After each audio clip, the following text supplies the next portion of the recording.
Сәлеметсіздер ме, құрметті білім алушылар? Алматы қаласы жоғарғы медициналық колледжінің биология пәнінің оқытушысы Нышанова Гүлнұр Балимбаевна. Тақырып: мидың құрылысы мен қызметі. Сабақтың мақсаты: ми құрылысын сипаттау, мидың атқаратын қызметтеріне түсініктеме беру. Жалпы ми дегеніміз не? Ми жалпы сүт қоректілерде мінез құлыққа жауапты орталық нерв жүйесінің меңгеру торабы десе болады. Ми ол баста, яғни бас сүйек қуысында орналасады. Ол бірнеше бөлімдерден тұрады. Сопақша ми, мишық, ортаңғы ми, аралық ми, үлкен ми сыңарлары және ми көпірі. Адам миының құрылысы жалпы үлкен күрделі жүйе деп атауға болады. Мына суретте берілгендей, ми жалпы бірнеше бөлімдерден, бірнеше жүйеден тұрады.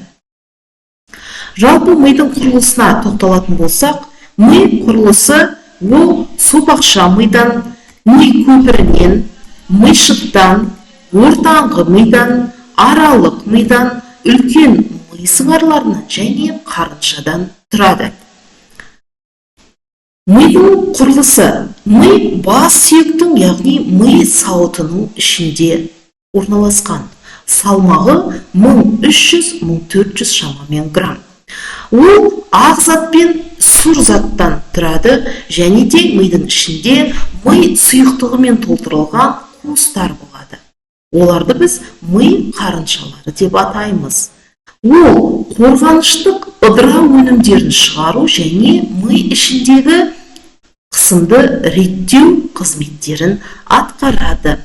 Сопақша ми жұлынның жоғарғы шетінің жалғасы, яғни төменгі шеті жіңішкелеу, жоғарғы шеті жуандау болып келеді. Ұзындығы 2,5-3 сантиметр. Бір ми қарыншасы орналасқан. Онда ему, жөтелу, жұту, түшкіру, көзді жыпылықтату рефлекстерінің орталығы орналасқан. Сұр затында тыныс алу, қан тамырларын аз қорытуды реттейтін орталықтар бар. Егер сопақша ми зақымданатын болса, тыныс алу мен жүректің тоқтауынан адам тез қайтыс болып кетуі мүмкін. Келесі артқы ми. Артқы ми, яғни мишық пен ми көпірі жатады. Ми көпірі ортаңғы ми мен сопақша ми аралығында орналасқан. Өткізгіш доғасы үлкен ми сыңарларының қыртысын жұлынмен және мишықтың қыртысымен жалғастырып тұрады.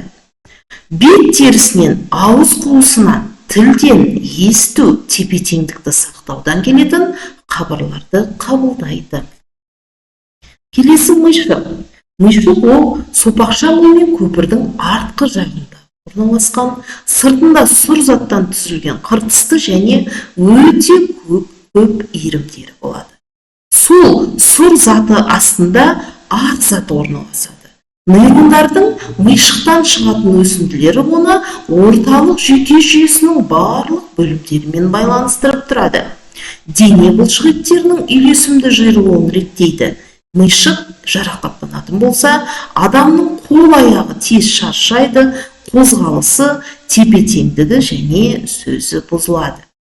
Ортаңғы ми ол алдыңғы ми мен артқы миды бір-бірінен жалғастырып тұрады. Мидың бұл бөлім арқылы жоғарғы және төмен қарай өткізгіш жүйке жолдары өтеді. Теріде пигменттің түзілуін реттейді, кенеттен шыққан дыбыс, жарық тітіркендіргіштерге тез бағдарлауды реттейді. Аралық ми ол ортаңғы мидың алдыңғы жағында жатады.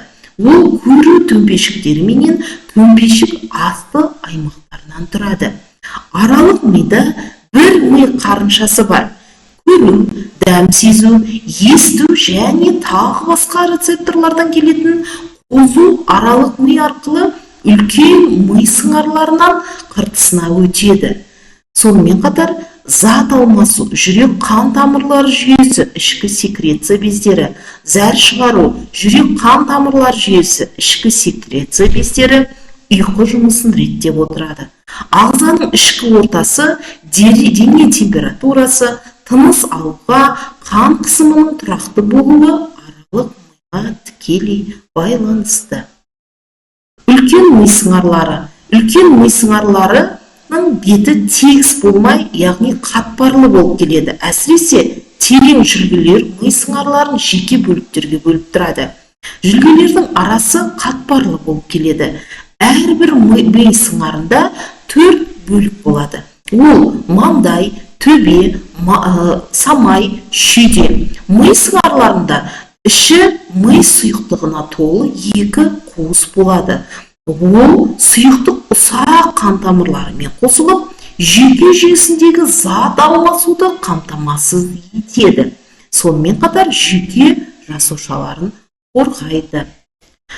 Мидың қызметіне тоқталатын болсақ, мидың қызметі алуан түрлі деп атауға болады. Яғни ол гормондық реттеу, қозғалысты басқару, сезім мүшелерін басқару, эмоциялар, ойлау және сана, есте сақтау, ұйқы мен сергектік, тепе-теңдік пен үйлесімдікті сақтау, тіл және сөйлеу, тыныс алу және жүрек қызметін бақылау, сезім мүшелерін басқару және тағы басқа осындай көптеген қызметтерді атқарады. Қорыта келгенде, ми ол адам ағзасының ең күрделі әрі маңызды мүшесі деуге болады. Ол ойлау, есте сақтау, қозғалысты басқару, сезіну және өмірлік маңызды бар процестерді реттеуге жауап береді. Мидың жалпы қалыпты жұмыс істеуі ол біздің дұрыс тамақтануымыз, ұйқы, ақыл-ой және физикалық белсенділікке тікелей байланысты деуге болады. Жалпы ми туралы білім оны қорғауға және дамытуға, жақсартуға миды көмектеседі.